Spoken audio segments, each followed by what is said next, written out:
Citoyen TV, la chaîne de l'Afrique digne et de sa diaspora.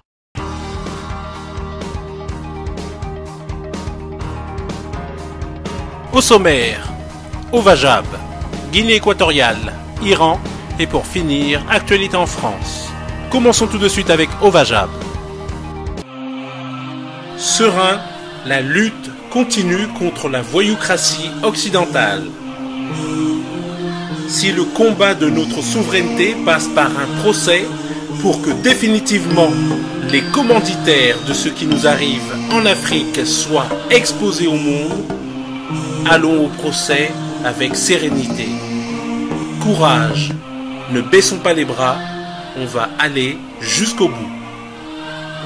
À partir de ce jour, plus de soutien politique aux partis impliqués dans la déstabilisation en Afrique. On les connaît tous, ils ont diabolisé le président Laurent Gbagbo et continuent de diaboliser ceux qui disent la vérité ici et en Afrique. C'est la libération de Gbagbo qui apaisera la Côte d'Ivoire. Donc restons mobilisés autour du président Laurent Gbagbo, président légitime de Côte d'Ivoire, victime d'un coup d'État de la France, puis otage à la CPI suite au mensonge de Fatou Draman Bensouda et son dossier mal soudé au profit du Dramanistan, la version france-africaine de la Côte d'Ivoire. En effet, la Côte d'Ivoire traverse depuis 2002 une profonde crise engendrée par une rébellion armée soutenue par la France. La situation s'est aggravée depuis que Laurent Gbagbo, président constitutionnellement élu et investi, a été livré le 11 avril 2011 par l'armée française à Ouattara et déporté le 1er décembre 2012 à La Haye, où la procureure Bensouda peine à réunir des preuves contre lui.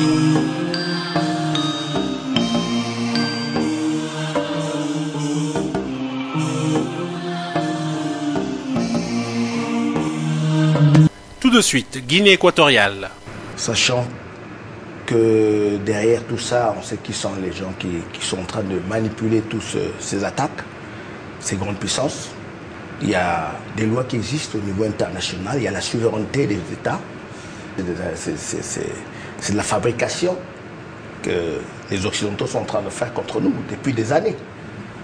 On accuse la Guinée équatoriale d'être un pays corrompu, que tous les dirigeants de la Guinée équatoriale sont des corrompus, mais où sont les preuves? Où sont les preuves? Quand on accuse, il faut avoir les preuves. Ce n'est pas à l'étranger, à l'Occident, qu'on va commencer à crier haut et fort et dire voilà, tous les dirigeants de la Guinée équatoriale sont tous des corrompus. Ils sont ici en Guinée équatoriale avec nous. Si quelqu'un doit nous accuser de corrompus, c'est les Guinéens d'abord, pas ces Occidentaux qui cherchent d'autres intérêts derrière toutes ces attaques. Vous savez, les Occidentaux nous cherchent à nous déstabiliser depuis des années.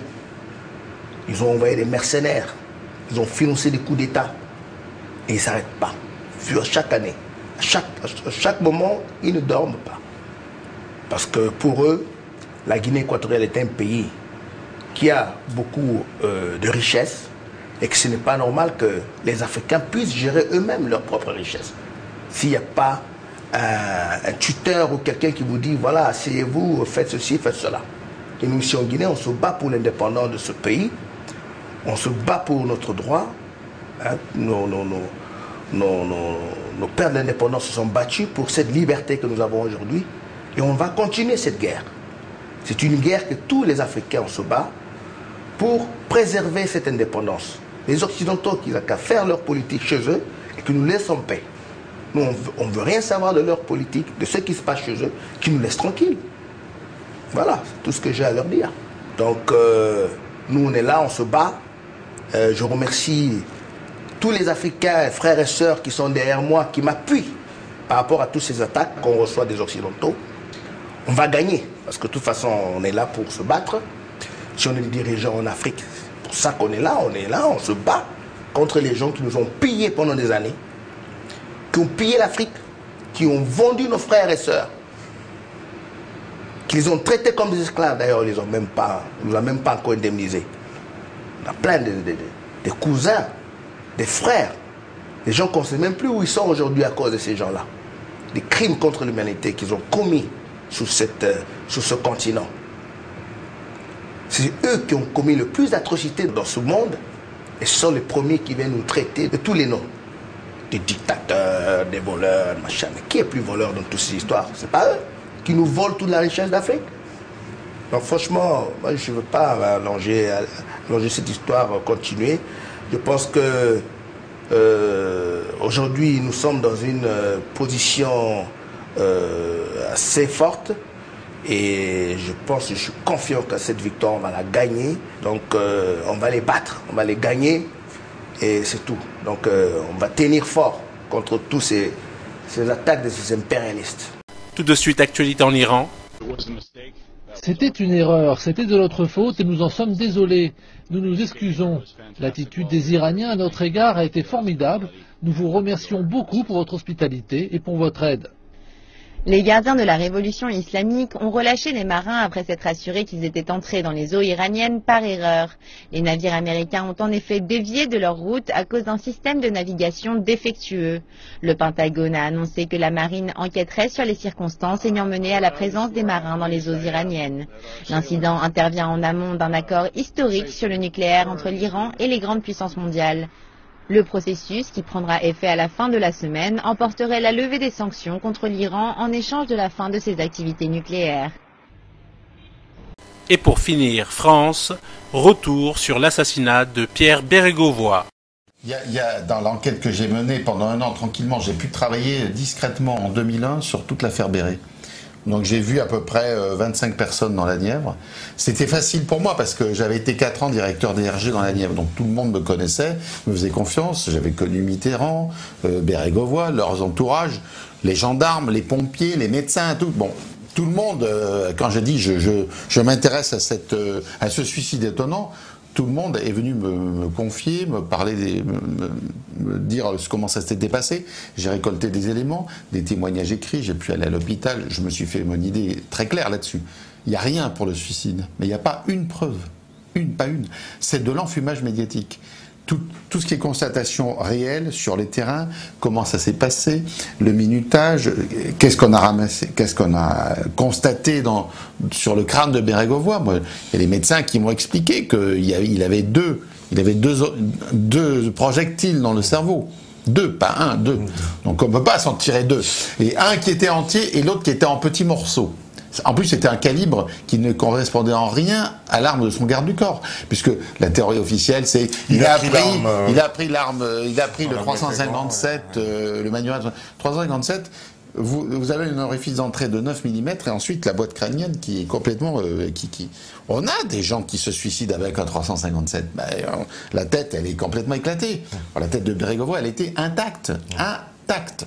Il y a les photos. Moi, j'ai vu un photographe qui a eu le malheur de prendre les photos du corps qu'on retire. Oui, du corps qu'on retire, et on voit clairement un orifice de balle sur le haut du crâne. Bien sûr. On va pas... Voilà. Alors, j'ai aussi enquêté de façon implacable sur 7 ou 8 cambriolages autour de Bérégovoy. Moi-même, j'étais cambriolé, mais pas que moi. Son photographe à la mairie de Nevers, sa maison de campagne, son attaché de presse à Matignon, et son coffre-fort à l'Assemblée nationale. Qui peut aller faire un fric-frac dans le coffre-fort de Bérégovoy à l'Assemblée nationale? Ça se passe en février 93. Mais il est tellement... Il y a des choses qu'on a complètement occultées, oubliées. C'est qu'à un moment, Bérégovoy se sent tellement traqué. On est en pleine campagne législative pour législative de mars 93. Il fait une conférence de presse un soir de février 93 et il dénonce la manipulation dont on est l'objet, la calomnie, etc. Et là, on sent un homme seul. C'est-à-dire qu'il a compris qu'il est complètement dans le collimateur de quelque chose d'énorme. Et le dernier cambriolage qui a lieu, il a lieu 15 jours avant sa mort, dans la nuit du 15 au 16 avril 93. C'est des inconnus qui vont cambrioler son notaire à Nevers. Et ces gens-là, ceux qui ont fait ce cambriolage, ce sont les mêmes qui sont venus cambrioler ma propre villa un an avant. C'est absolument la même façon d'opérer. Moi, je suis allé voir le notaire de Bérégovoy, il n'a accepté de parler à personne sauf à moi. Personne ne l'a interviewé, ce notaire. Il m'a bien dit que après ce cambriolage, Bérégovoy s'était précipité chez lui, mais complètement affolé, en lui disant, écoutez, tout ça, c'est à cause de moi. J'ai des documents hyper compromettants, des choses terribles pour la classe politique, et ils veulent que je le rende, et c'est pour ça qu'ils sont en train de faire des casses tout autour de moi pour me faire peur, pour me faire flancher, pour que je cède, que je rende ces documents. Mais cet homme, Bérégovoy, en 92, il avait fait une déclaration énorme à l'Assemblée nationale. Il voulait lutter contre la corruption. Mais on se souvient de son discours de politique générale qu'a fait... Et tout le monde a pris peur. Ouais. Tout le monde, ils ont eu tous peur. Et en plus, quand il était plus Premier ministre, qu'est-ce qu'il avait comme idée? C'est d'être candidat à la présidentielle. Mitterrand était déjà malade, il avait été vacant, il avait assuré l'intérim en gros de la présidence pendant un mois, il disait moi je pourrais être candidat, et le programme auquel il pensait, c'est qu'il voulait faire du ménage, il voulait dire j'amènerai de la moralité dans la classe politique française. En plus je dirais il avait la culture pour ça, c'était un ancien ouvrier, il avait grimpé à la force du poignet, il n'était pas issu d'une grande famille, il n'avait pas fait les grandes écoles. Pour lui, arriver aux commandes de la France, c'est peut-être réaliser un rêve de moralisation, de nettoyage, on va faire quelque chose de neuf qu'on n'a pas fait. D'ailleurs, il paraît dans la classe politique à cause de ça, il n'était pas du Cénacle, il n'était pas il était très exclu. Voilà, il était assez minoritaire parce que un ouvrier qui arrive à être Premier ministre, c'est pas tous les jours que ça arrive quand même. C'était sérail, oui. Il n'était pas du tout dans le sérail, ni dans les bons papiers de Mitterrand. Et quand il a fait des déclarations, que ce soit dans l'entourage de Mitterrand ou à droite partout, tout le monde a été effondré en disant mais qu'est-ce que c'est que ce gars-là? On pensait que c'était un gestionnaire de comptes, le gars du Francfort et tout, et maintenant voilà qui veut nous mettre l'anticorruption, qui veut faire du nettoyage en France, mais inadmissible. Donc sa mort le 1er mai 93, elle est le résultat de mois de travail, de préparation et d'une complicité extrême dans la classe politique. Et il y a une omerta totale. Imaginez que ça soit un camp ou un autre qui ait commandité cet assassinat. Ben, l'autre camp aurait dit mais nous avons là matière de chantage. Or, qu'est-ce qui se passe après la mort de Bérégovoy? Silence total. Tout le monde accepte la version officielle. Personne ne la conteste. Et même aujourd'hui, en 2008, j'ai fait un film avec Francis Ginery sur la double mort de Pierre Bérégovoy. Nous avons quand même retrouvé des jeunes qui ont vu les gars, les deux types des services qui ont suicidé Bérégovoy avec une petite dame qui avait un petit chien au bord de la clairière, au bord du canal. On a quand même trouvé des témoins. Mais vous croyez que la classe politique, enfin que la classe médiatique, les médias auraient enquêté, dit on va creuser? Silence total. Personne n'en parle.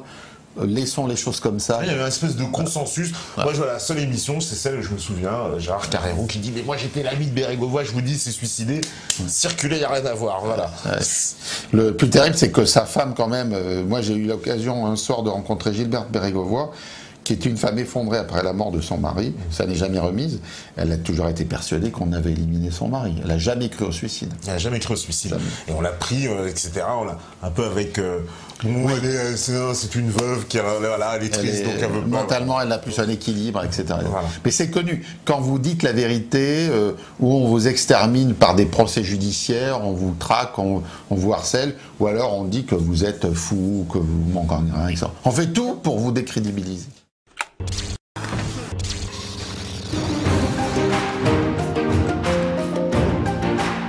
Citoyen TV, la chaîne de l'Afrique digne et de sa diaspora.